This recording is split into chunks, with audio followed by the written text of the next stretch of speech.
Hello दोस्तों, तो हम लोग आ गए हैं अभी हमारे खेत पे। खेत में दिखाऊंगा कि हम क्या है इधर। ये है चने, देसी चने जो घोड़े खाते हैं ना, वो वाले चने। लेकिन ये अभी ये खा रही, देखो गिर गई। ये ऐसे तो घोड़े चने खाते हैं, लेकिन अभी ये खा रही है।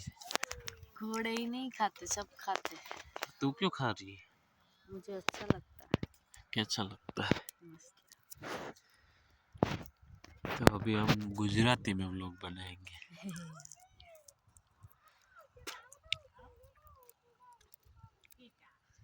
मस्त से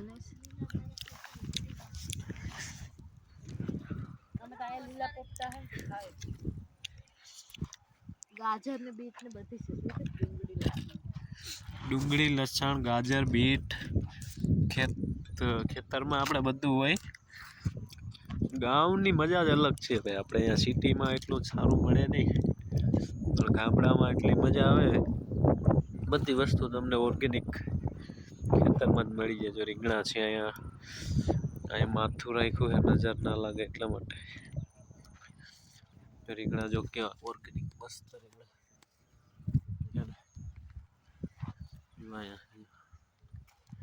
આનું ડાયરેક્ટ તોડીને શાક બનતું હોય ને, એટલે મજા જ આવે રાખે ભાઈ. ઘણા રીંગણા, પછી ગાજર છે, બીટ છે, અહીં બીટ વાવેલી છે, ગાજર છે, એ મસ્ત મજા આવે. જો આને ગાજર તોડી લીધું, ખાતા ક્યાં બતા.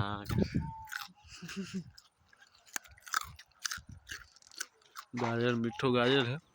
અહીંયા હતા ઘઉં, તો ઘઉં કાઢી લીધા હે કટરથી. આજે આવા હતા ઘઉં મસ્ત. આ ગાજર છે, આ બધી ડુંગળી છે, ઓલી બાજુ ચણા છે, ઓલી બાજુ ચારો કરેલો છે ઢોર માટે. તો ઘઉં હતા મસ્ત, કાઢી નાખ્યા. ઓલી બાજુ કંઈક પાછું આવી દીધું છે, તલ કે એવું કંઈક.